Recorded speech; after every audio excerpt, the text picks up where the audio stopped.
Even though no one seems to enjoy the tools of Torment chapter, I mean absolutely no one, we still have to admit that the perks that came out of this chapter were pretty good overall. That's why it's my job to give you the 5 most meta builds coming out of this chapter. Let's go!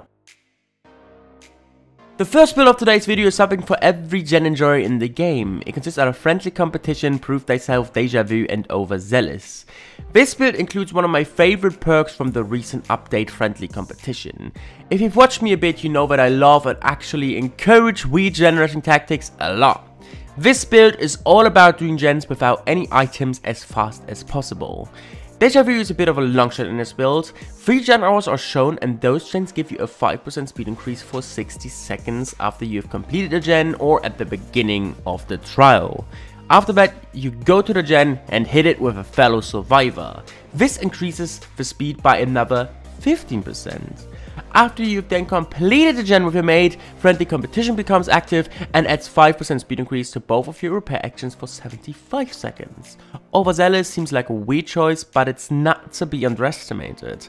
Cleansing a totem gains 8% speed, and if you're lucky and able to cleanse a hex totem by any chance, you even gain 16%. Without any help, just by yourself, you can easily get 18, maybe even 26% speed increase, and this by itself is just insane. However, you can also use Streetwise, let your mate play Prove Thyself, and add Build to Loss to it. And in the end, you basically just start flying through gens with an astonishingly strong toolbox. In the end, I only can say, have fun rushing through gens. In our build number 2, we step away from the gen rushing excursions and finally care about those who are in desperate need. It consists of Background Player, Residual Manifest, Bond, and Blast Mine. This build is for every teabagging toxic slag out there. This build is for everyone who wants to prove that he has the biggest balls around. This build obviously requires a strong flashlight and is all about blinding, annoying, and saving your mate from the killer's grasp as much as you can. Background Player helps you in every form of that. When a survivor is picked up, you get a 150% speed increase for 4 seconds. In that time, you could easily adjust yourself properly to get the flashlight save you wanted to line up for. Bond, which lets you see auras from your mates in a 32-meter range, is there to help you do that. After that blind, Residual Manifest activates, and it inflicts the blindness status effect for 30 seconds, which is just super annoying for the killer. The last perk slot is up to your choice. If you're not confident with flashlight saves, then you might want to opt for Urban Evasion, but if you just want to show your big juicy balls, once more you just play Blast Mine. It's not only super frustrating, but also activates Residual Manifest again. Before we cover the perk that everyone is waiting for in Blood Rush, let's just go to one of the Skull Merchant perks and see what we can do with it. Build number 3 therefore consists out of Leverage, Chorophobia, Sloppy Butcher, and a Nurse's Calling. Leverage is a perk from this patch which was heavily critiqued when the PTB dropped back in the day. However, I heavily see its value even if the 10 tokens aren't gathered yet. Each survivor grants 1 token up to 10. Each token slows down the healing for 5%, meaning that at 5 tokens, you have a 25% healing decrease. This, however, comes with the trade-off of only being active for 30 seconds after a hook has occurred. Sloppy Butcher is prominent and doesn't really need an introduction as it's super efficient and also exists in almost every anti-healing build ever.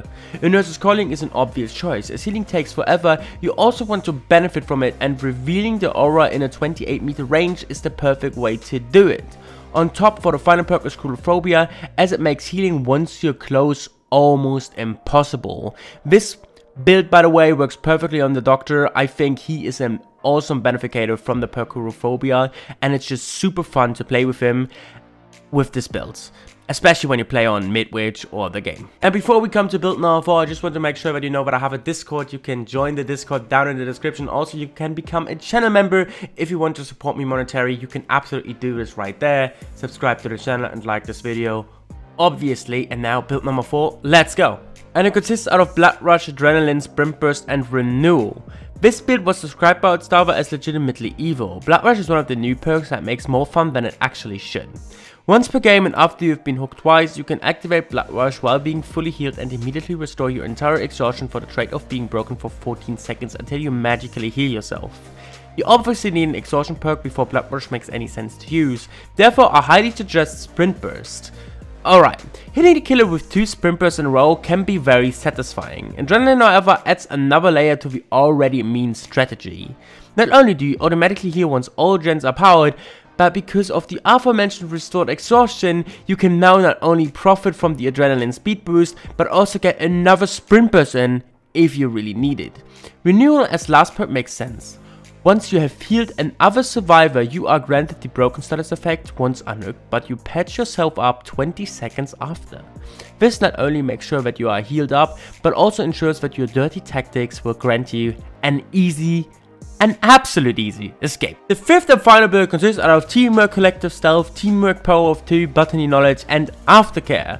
With Tools of Torment, a new perk category got added to the game, Teamwork perks. All of those perks labeled with the Teamwork category activate once you're within 12 meters of a teammate.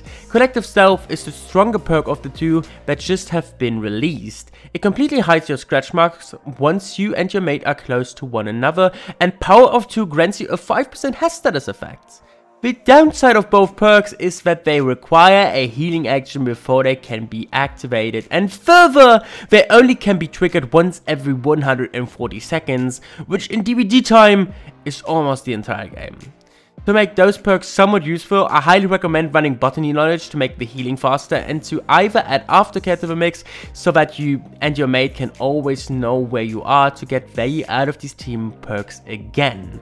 The far better option right here is to split the teamwork perks with one of your mate and to add dead hearts or literally any exhaustion perk that you like the most. And this concludes this video, and because of watch time, get lost guys, just get lost. Nah, bye, see you in the next one.